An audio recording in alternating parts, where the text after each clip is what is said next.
নমস্কার, শিবশক্তি অ্যাস্ট্রো চ্যানেলে সকলকে স্বাগত জানাই। আশা করি সকলে আপনারা ভালো আছেন। ভালো থাকুন, সুস্থ থাকুন। আগামী 2024 সালের জন্য সকলকে শিবশক্তি চ্যানেলের পক্ষ থেকে অগ্রিম শুভেচ্ছা এবং অভিনন্দন। আজকে নতুন যে ভিডিওটা নিয়ে এসেছি সেটা হচ্ছে সিংহ রাশির ওপরে। সিংহ রাশির 2024 সাল কেমন যাবে। প্রথম কথা হচ্ছে, সিংহ রাশি যেটা অগ্নিতত্ত্বের রাশি, যথেষ্ট গ্ল্যামারাস এরা এবং যথেষ্ট যথেষ্ট ইগো রয়েছে এদের মধ্যে। অর্থাৎ যাই করুক না কেন, ইগোতে হার্ট হলে বা কেউ যদি সিংহ রাশির জাতক জাতিকাদের ইগো নিয়ে কোনো কথা বলে বা ইগো যদি কোনো কারণে হার্ট হয়, এরা কিন্তু রেগে যায় ভীষণ। সেই সঙ্গে আরেকটা জিনিস দেখব, সেটা হচ্ছে যেহেতু স্থির রাশি, এদের সিদ্ধান্তটাও কিন্তু স্থির থাকে যথেষ্ট। লক্ষ্য, সবচেয়ে মেন জিনিস হচ্ছে লক্ষ্য। একটি নির্দিষ্ট লক্ষ্যকে এরা স্থির করে, যে লক্ষ্যর দিকে এরা এগিয়ে যায়। যাই হোক, আজকে আলোচনা করব 2024 সাল কেমন যাবে। অবশ্যই আপনারা চ্যানেলটিকে সাবস্ক্রাইব করে রাখবেন, সেই সঙ্গে দেখতে থাকুন আপনারা ভিডিওটি। বর্তমানে গ্রহের যে অবস্থান রয়েছে তাতে সিংহ রাশির দ্বিতীয়তে অর্থাৎ কন্যার ঘরে রয়েছে কেতু, সেই সঙ্গে কুম্ভের ঘরে রয়েছে শনিদেব এবং সেই সঙ্গে মীন রাশির ঘরে রয়েছে রাহু। সেই সঙ্গেই মেষ রাশির ঘরে রয়েছে বর্তমানে বৃহস্পতি। অর্থাৎ আপনার লগ্নের সাপেক্ষে দ্বিতীয় স্থানে রয়েছে কেতুদেব, সপ্তম স্থানে রয়েছে শনিদেব এবং সেই সঙ্গে অষ্টম স্থানে রয়েছেন রাহুদেব এবং নবম স্থানে বৃহস্পতি। রেজাল্টটা কি আসবে, মূল গ্রহগুলোর অবস্থান বলে দিলাম। এইবার আলোচনা হচ্ছে রেজাল্টটা কি আসবে। আমি তিনটে স্তরে আলোচনা করব। প্রথম আলোচনা করব যে কি হবে, দ্বিতীয় আলোচনা করব কেন হবে, সেই সঙ্গে আলোচনা করব প্রতিকার সম্পর্কে। আপনারা ভিডিওটি শেষ পর্যন্ত দেখতে থাকুন। শুরুতেই বলছি, 2024 দ্বিতীয় স্থানে কেতুদেবের অবস্থান অপ্রয়োজনীয় ব্যয়কে বৃদ্ধি করবে। অপ্রয়োজনীয় ব্যয়কে বৃদ্ধি করবে। দেখবেন আপনারা মিলিয়ে নেবেন আমার কথাগুলো, যেগুলো বলছি মিলিয়ে নেবেন 2024 ভর। এই সময়ে হঠাৎ করে ব্যয়কে বৃদ্ধি করবে। সেই সঙ্গে দ্বিতীয় স্থানে রাহুদেবের দৃষ্টি, যে ব্যয়টাকে আরো প্রমিনেন্ট করবে, যে ব্যয় বৃদ্ধিটাকে। সেই সঙ্গে আরেকটা জিনিস হচ্ছে যে যারা ব্যবসার মধ্যে আছেন, উত্থান পতন চলছিল, এই জায়গাটা কিন্তু মোটামুটি থেমে যাবে, একটা স্থিতিশীল জায়গায় চলে আসবে। বিশেষ করে যারা হার্ডওয়্যারের ব্যবসা করছেন, লোহা লস্কর বা এইসব নিয়ে, এছাড়া পচনশীল দ্রব্যের, যেমন দুগ্ধজাত হতে পারে, মাছের ব্যবসা হতে পারে, সবজির ব্যবসা হতে পারে, এদের জন্য যথেষ্ট এই সময়টা যথেষ্ট ভালো যাবে। আলটিমেটলি ব্যবসা বাণিজ্যের জন্য সিংহ রাশির জাতক জাতিকাদের যথেষ্ট বছরটি শুভ যেতে চলেছে নিঃসন্দেহে। আরেকটা জিনিস হচ্ছে, যেহেতু লগ্নের অষ্টমে রাহুদেব বসে আছেন, লগ্নের একদম অষ্টমে বা রাশির একদম অষ্টমে রাহুদেব বসে আছেন, সুতরাং একটা কথা আপনারা খেয়াল রাখবেন, সেটা হচ্ছে গাড়ি চালানোর সময় একটু সাবধানতা অবলম্বন করবেন।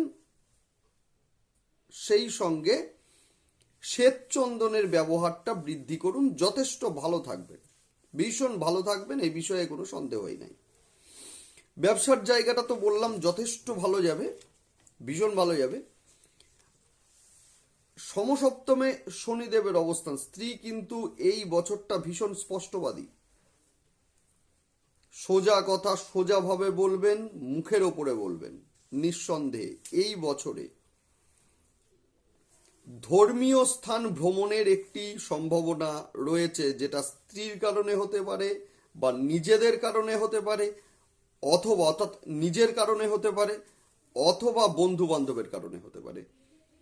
অবশ্যই তার কারণ হচ্ছে চতুর্থ স্থান আমাদের বন্ধু বান্ধব, এবং চতুর্থ স্থানের সুখের জায়গা হচ্ছে সপ্তম স্থান, অর্থাৎ বন্ধু বান্ধবের দ্বারা হতে পারে ধর্মীয় স্থান ভ্রমণ এই বছর কিন্তু ঘটবে। যে কোনো ধর্মীয় জায়গায় আপনারা যাবেন অবশ্যই। সেই সঙ্গে যারা বিবাহ করবেন ভাবছেন, ডিলে হয়ে যাচ্ছে, বিবাহের ক্ষেত্রে বাধা আসছে, বিভিন্ন দেরি হচ্ছে, ডিলে হয়ে যাচ্ছে, আগামী অক্টোবরের পর হয়ে যাবে তাদের বিয়ে। 100% যোগ চলে আসবে, মিলিয়ে নেবেন আপনারা। তার কারণ হচ্ছে রাহুদেব ট্রানজিট করছে, যখন ট্রানজিট করবে আবার আমি আসবো অক্টোবরে, এবং তারপরে যে সমস্ত সুবিধাগুলো বা অ্যাডভান্টেজগুলো আপনারা পাবেন, এই অ্যাডভান্টেজগুলো আলোচনা করে দেবো।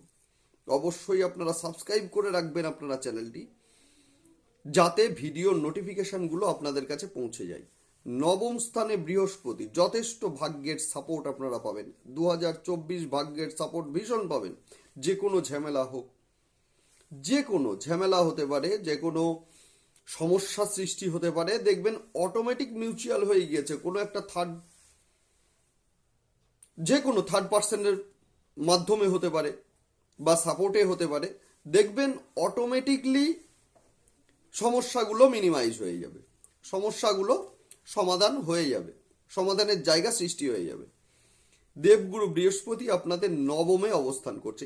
এই সময় প্রতিবেশী এবং ভাই বোনদের সঙ্গে সম্পর্ক যথেষ্ট ভালো থাকবে, যথেষ্ট ভালো থাকবে, ভীষণ ভালো থাকবে। তবে একটা কথা বলে রাখি, সেটা হচ্ছে যেহেতু দ্বিতীয় কেতুদেবের অবস্থান এবং দ্বিতীয় স্থান হচ্ছে চতুর্থের একাদশ, অর্থাৎ পরিবারের সুখের জায়গা, পরিবারের সুখের জায়গা, সেই জায়গাতে কেতুদেবের অবস্থান, এইটা মানতেই হবে যে মূলত এই বছরে মায়ের শরীর নিয়ে একটু সমস্যা সৃষ্টি হতে পারে, বা বন্ধুদের দিক থেকে কিন্তু বিশ্বাসঘাতকতার একটা জায়গা সৃষ্টি হতে পারে। একটু চিনে বন্ধুত্ব করুন। নেক্সট কি না, নেক্সট হচ্ছে যারা মাধ্যমিক পরীক্ষা দিচ্ছেন বা উচ্চ মাধ্যমিক পর্যন্ত, এদের কিন্তু রেজাল্ট আশানুরূপ নাও হওয়ার সম্ভাবনা রয়েছে, অর্থাৎ ভুলে যাওয়ার টেন্ডেন্সি, অর্থাৎ হচ্ছে পড়ছে ভুলে যাচ্ছে, মনে রাখতে পারছে না, বারবার পড়তে হচ্ছে, বারবার পড়ুন, ভুলে যাওয়ার একটা টেন্ডেন্সি বাড়বে, এবং পরীক্ষার আগে অহেতুক একটা চাপ বা আতঙ্ক এইটা মনে হবে, হতেই হবে, এই জায়গাটা কিন্তু হবে। আরেকটি জিনিস হচ্ছে উচ্চশিক্ষায় যারা যাচ্ছেন ভীষণ ভালো, কারণ আমাদের উচ্চশিক্ষা নির্দেশ করে মূলত পঞ্চম এবং নবম স্থান বৃহস্পতি যথেষ্ট সাপোর্ট দেবে। ফলে উচ্চশিক্ষার ক্ষেত্রে আপনারা কিন্তু যথেষ্ট অ্যাডভান্টেজ বছরের শুরু থেকেই পাচ্ছেন। যারা কর্মের জায়গায় আছেন, অর্থাৎ কর্ম হচ্ছে না বা পাচ্ছেন না, বেকার রয়েছেন, আগামী এপ্রিলের পরে তাদের কিন্তু যথেষ্ট একটা ভালো সুযোগ আসবে, যখন বৃহস্পতি দেব আপনার নবম থেকে দশমে ট্রানজিট করে যাবেন। অবশ্যই চ্যানেলটি সাবস্ক্রাইব করে রাখবেন, কারণ সেই সময় আবার এসে বলে দেবো যে সেই সময় কি করবেন। দেখুন, গোচর একটি নির্দিষ্ট সময়ের জন্য হলেও সেই সময়ের এফেক্ট কিন্তু বিরাট। সেই সময়টাকে সঠিকভাবে কাজে লাগালে মানুষ কিন্তু অনেক দূর পর্যন্ত উঠতে পারে। সুতরাং বৃহস্পতির নবম থেকে দশমের গোচর কিন্তু কর্মপ্রাপ্তির বিরাট দুয়ার কিন্তু আপনাদের জন্য খুলে দেবে। এই জায়গাটা কিন্তু আপনারা খেয়াল রাখবেন, এবং অবশ্যই আমি এপ্রিলে আসছি, বলে দেবো আপনাদের যে কোন কোন জায়গায় আপনারা কর্মের চেষ্টা করবেন বা কি কি করবেন, যথেষ্ট ভালো হবে, যথেষ্ট। নেক্সট আমি আলোচনা করব সেটা হচ্ছে এবং শুধু তাই নয়, এই সময়টাই যেহেতু চতুর্থ স্থানের একাদশ, সুখের জায়গা, যেখানে বসে আছেন কেতুদেব, ফলে মায়ের একটা সমস্যা বা সম্পত্তি নিয়ে একটু সমস্যা সৃষ্টি হলেও যেটা পরবর্তীকালে বৃহস্পতির দৃষ্টির দরুন কেটে যাবে। বারবার বলছি, কেটে যাবে। এই সময়ে পঞ্চমে, বছরের শুরুতে পঞ্চমে রবি এবং মঙ্গলের যৌথ অবস্থানের দরুন সন্তানের জেদ বৃদ্ধি পাবে। সন্তানের জেদ বৃদ্ধি পাওয়ার সম্ভাবনা রয়েছে, বা কথা না শোনার একটা যে প্রবণতা এইটা রয়েছে, খামখেয়ালিপনা, এই জায়গাটা কিন্তু থাকছেই। যদিও এটা মার্চের পরে মঙ্গলের ট্রানজিটের সঙ্গে সঙ্গে অনেকটা কেটে যাবে এবং এইটা অনেকটা সমাধান হয়ে যাবে। যারা, আরেকটি কথা বলছি, সেটা হচ্ছে মার্চ মাস থেকে জুন মাস পর্যন্ত বাবার শরীরের দিকে একটুখানি খেয়াল রাখুন। অসুস্থ হওয়ার সম্ভাবনা আছে, একটুখানি আপনারা খেয়াল রাখুন। এইবার আপনারা প্রতিকার কি করবেন? প্রথম হচ্ছে যে অবশ্যই আপনারা সূর্যার্ঘ্য বা সূর্য প্রণাম করুন। প্রত্যেক দিন সূর্যার্ঘ্য দিন এবং সূর্য প্রণাম করুন। সেই সঙ্গে তামার পাত্রে জল খাওয়া বা তামার গ্লাসে জল খাওয়ার চেষ্টা করুন। আরেকটা জিনিস হচ্ছে সেটা হচ্ছে যে আপনারা যতটা চেষ্টা করবেন মঙ্গলবার এবং শনিবার করে হনুমান চল্লিশা পাঠ করার। ভালো থাকুন, সুস্থ থাকুন। আরেকটা কথা হচ্ছে শ্বেতচন্দনের ব্যবহারটা কিন্তু করবেন, তাতে রাহুর ডিস্টার্বটা অনেকটা কেটে যাবে। অনেক 80 থেকে 90% কেটে যাবে। ভালো থাকুন, সুস্থ থাকুন সকলে। দেখতে থাকুন ভিডিওগুলি। নমস্কার।